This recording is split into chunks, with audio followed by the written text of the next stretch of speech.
अजय जी जयपुर से।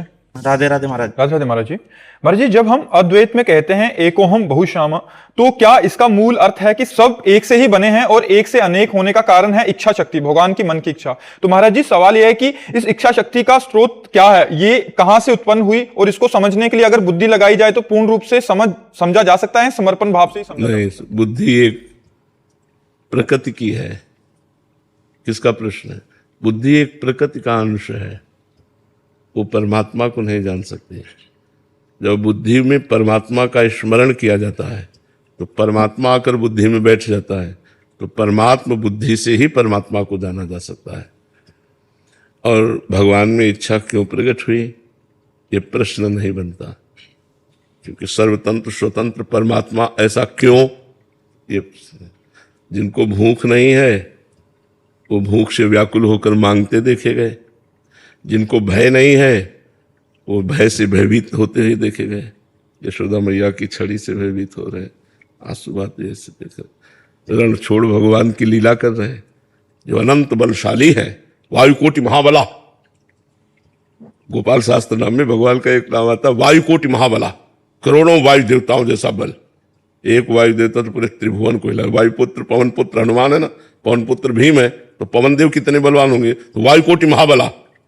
ऐसे भगवान रण छोड़ की लीला करते हैं, तो क्यों भागे? जो अनंत ब्रह्मांडों का भरण पोषण करते हैं वो माखन चोरी की लीला करते हैं।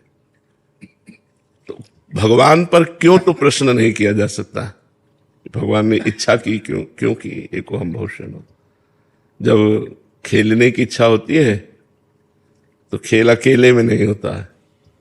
खेलने की जब इच्छा हुई भगवान की तो अपने आप को ही जड़ चैतन्य के रूप में विस्तार कर लिया, और वो अपने आप से अपने आप में खेलते हैं, अपने आप से अपने आप का पालन करते हैं, अपने आप से अपने आप का संहार कर लेते हैं।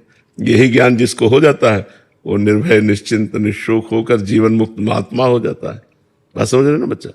तो भगवान ने ऐसा क्यों, ये प्रश्न नहीं बन सकता, क्योंकि फिर तो हमारे अंदर संशय ही बना रहेगा। भगवान की दिव्य लीलाएं हैं, भगवान ऐसा भगवान ने क्यों किया? तो भगवान क्यों नहीं, भगवान है स्वाभाविक बालवत चेष्टा होती है। जैसे बालक घरौंदा बनाते हैं ना मिट्टी के गांव में, और थोड़ी देर के बाद मन भर गया, वैसे वैसे क्यों चल रही है। बैलगाड़ी जाती है, बैलगाड़ी में बैठ के आधा किलोमीटर दूर जाते, फिर वहां से पैदल लौट के आते और पूछो क्यों? बालक है, बालवत चेष्टा हो रही उनकी। बालक के गाड़ी में बैठ के गए आधा किलोमीटर तक, फिर वहां से उतरे पैदल चले आए। तो ऐसे बालवत जैसे चेष्टा पर प्रश्न नहीं उठ सकता कि ऐसा क्यों इतना घरौंदा बनाया, 1 मिनट में बिगाड़ दिया। बैलगाड़ी में जब पैदल ही आना है, लौट के तो चढ़ के क्यों गए? तो जैसे बालवत चेष्टा पर हम प्रश्न नहीं कर सकते, ऐसे भगवत चेष्टा पर हम प्रश्न नहीं कर सकते। भगवान का कोई संकल्प नहीं होता, भगवान की कोई इच्छा नहीं होती। जब सृष्टि का समय आता है तो यही प्रकृति जो भगवान के हृदय में योग निद्रा रूप में है, वही इच्छा प्रकट करके उनको जागृत कर देती है। भगवान की इच्छा क्या है? माया। भगवान की इच्छा क्या है? यही प्रकृति। यही प्रकृति भगवान के हृदय में इच्छा उत्पन्न कर देती है, संकल्प बनता है एको हम बहुश्यामा, मैं एक बहुत रूपों में हो जाऊं। ये सब पूरा विस्तार हो गया भगवान का। और जब संकल्प होता है कि मैं बहुश्यामा एको हम, तो सब समेट जाते हैं संहार हो जाता है, सब महाप्रलय हो गई। अकेले योग निद्रा में भगवान शैल करते रहते हैं। महाराज जी, ईश्वर के आत्मसमर्पण से पहले अक्सर हमारे साथ तो ये होता है कि पहले बुद्धि लगाने लग जाते हैं हम, तो उसकी वजह से खूब लगाओ बुद्धि। जैसे मान लो मछली है तो समुद्र में तैरे तो खूब तैरे, उसके लिए बहुत है। तो भगवान ज्ञान समुद्र, कितनी बुद्धि लगाओगे?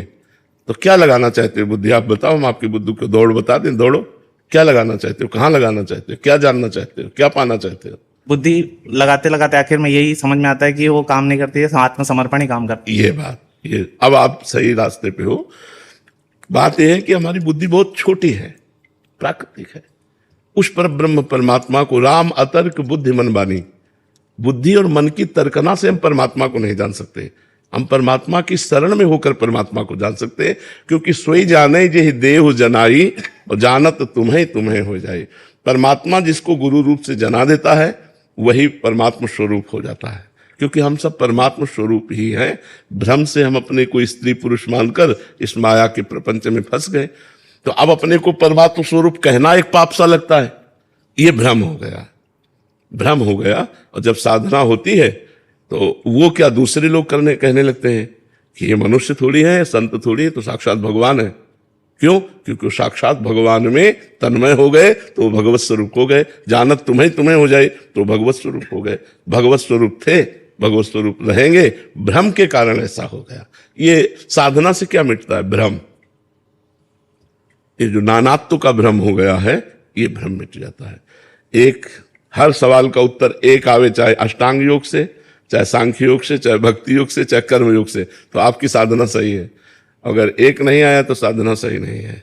एक ओहम, वो एक ही परम। जैसे भक्ति में सब जगह वही जड़ चैतन्य में मेरा इष्ट विराजमान है, बस दूसरा कोई, दूसरों न कोई, मेरे तो गिरधर गोपाल दूसरों न कोई, वही गिरधर गोपाल सब रूपों में विराजमान है, दूसरा कोई नहीं। पहले भगवान की शरण होने के लिए सदगुरु की शरण में हुए, क्योंकि हमें शरण होना भी तो नहीं आता।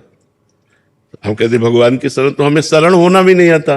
तो पहले हम सदगुरु की शरण में हो, फिर उनकी बताई हुई पद्धति से साधना करें और भगवान की कृपा हो। उसमें साथ में ये भी है, भगवान की विशिष्ट कृपा हो तो ये ज्ञान उसको अनुभव में आ जाए। अनुभव में आ जाए तो माया मुक्त हो जाए। जब तक अनुभव में नहीं आएगा तो केवल वाचिक ज्ञान से माया पर विजय प्राप्त नहीं किया जा सकता।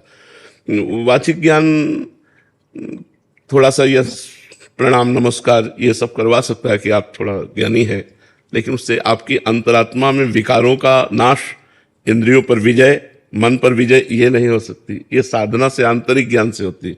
जैसे एक संत भगवान ने देखा कि हजारों पक्षियों को बहेलिया मार रहा है रोज। वो जंगल में रहते थे तो वो हर बोली जानते थे, तो उन्होंने पक्षियों की बोली में पक्षियों को समझाया कि बहेलिया आएगा, दाना डालेगा, जाल बिछाएगा, फंसना नहीं। हजारों पक्षियों को सिखा दिया। जब लौट कर आए तो वो हजारों उसी जाल में फंसे कह रहे, बहेलिया आएगा, दाना डालेगा, जाल बिछाएगा, फंसना नहीं। तो उनका, अरे मूर्खों, हमने तुम्हें गीत गाने के लिए नहीं कहा था, हमने तुम्हें समझाया था कि बहेलिया आएगा। वो बोल रहे। तो यही दशा हमारी है कि हम ब्रह्म ज्ञान की बातें तो करते हैं लेकिन माया के भोगों में रहकर। तो ये वो वाचिक ज्ञान से माया पर विजय प्राप्त नहीं होती, आध्यात्मिक ज्ञान से, आत्मज्ञान से माया पर विजय प्राप्त होती है। और वो होता है गुरु कृपा से। नाम आत्मा प्रवचने न लभ्या न मेधया न बहुना श्रुतेन। बहुत प्रवचन करने वाले को आत्मा का अनुभव नहीं होता, बहुत सुनने वाले को अनुभव नहीं होता, बहुत बुद्धिमान को भी अनुभव नहीं होता। जिस पर गुरु कृपा हो गई उसको अनुभव होता है। गुरु कृपा तभी होती जब आपका प्रयत्न देखा, आपकी श्रद्धा देखी कि आप बहुत प्रयत्नशील हो, साधना में बड़ा कष्ट सह रहे हो, तो उनकी कृपा हो गई कि अच्छा भी इसको अनुभव हो जाए। तो वो अब ऐसे खाते पीते मौज मस्ती में हो तो भगवान देख रहे हैं कि आप मौज मस्ती में हो ही। जब आप व्याकुल हो जाओ उस तत्व के लिए कि मुझे तत्व ज्ञान चाहिए, भोजन अच्छा न लगने लगे, जीना अच्छा न लगने लगे, तो भगवान आपको तत्व ज्ञान करा देंगे। तो नाम जप करो और सत्संग सुनते रहो और शास्त्रों का स्वाध्याय करो और गलत आचरणों से बचते रहो, तभी आप पवित्र अध्यात्म में चल पाओगे। गलत आचरण करोगे तो फिर ज्ञान तो रावण को भी है, ज्ञान तो हिरण्यकश्यप को भी है। जब हिरण्याक्ष मारा गया तब देखो अपने परिवार को कितना बढ़िया ज्ञान दे रहा है। हिरण्याक्ष वध के बाद जब हिरण्यकश्यप उपदेश करता है अपने पूरे परिवार को, तो देख लो इतना बढ़िया उपदेश करता है जैसे कोई ब्रह्मज्ञानी महापुरुष उपदेश कर रहा हो। और स्वयं भगवान से द्रोह कर रहा है, ये है उसका ज्ञान। स्वयं भगवत भक्त अपने बेटे से द्रोह कर रहा है, ये है उसका ज्ञान। और ज्ञान उपदेश कर रहा है ब्रह्म स्वरूप होकर के। कंस को ज्ञान नहीं है क्या? इतना सुंदर उपदेश कर रहा है जब वसुदेव देवकी के चरण पकड़कर बाद में, तो बड़ा बढ़िया उपदेश कर रहा है। तो ज्ञान तो सबको है, लेकिन वो वाचिक अध्यात्म ज्ञान हो जाए। ज्ञान स्वयं के लिए है, काम क्रोध आदि पर विजय प्राप्त करके और भगवत स्वरूप में स्थित हो जाने के लिए ज्ञान है। जब स्वयं विषय त्यागी, स्वयं भगवत भजन परायण, स्वयं आत्मज्ञान, फिर वो जब किसी को आत्मज्ञान देता है तब उस पर प्रभाव पड़ता है। तो इसीलिए उपदेश जो हम शास्त्रों के पढ़ते हैं या संतों से सुनते हैं, ये लाभ हमें तभी देंगे जब गलत आचरणों का त्याग कर हम भजन में लगे। अगर भजन नहीं, गलत आचरण हो, बोले हम सत्संगी हैं, तो फिर वो सत्संगी नहीं। वो एक सेठ जी रोज सत्संग में जाते थे 20 साल से, नियम था सत्संग का। तो 2-3 दिन के लिए कहीं रिश्तेदारी जाना था, तो लड़के से कहा हमारा नियम न टूटे, तुम सत्संग चले जाओ। तो लड़का सत्संग में गया तो सुना कि यदि गाय चर रही हो तो उसे डंडा मार के भगाओ मत, यदि गाय कुछ खा रही हो तो आप उसे पीटिए मत, भगवान उसे कई गुना आपको देंगे, क्योंकि गाय धर्म की माता है, धर्म माता है।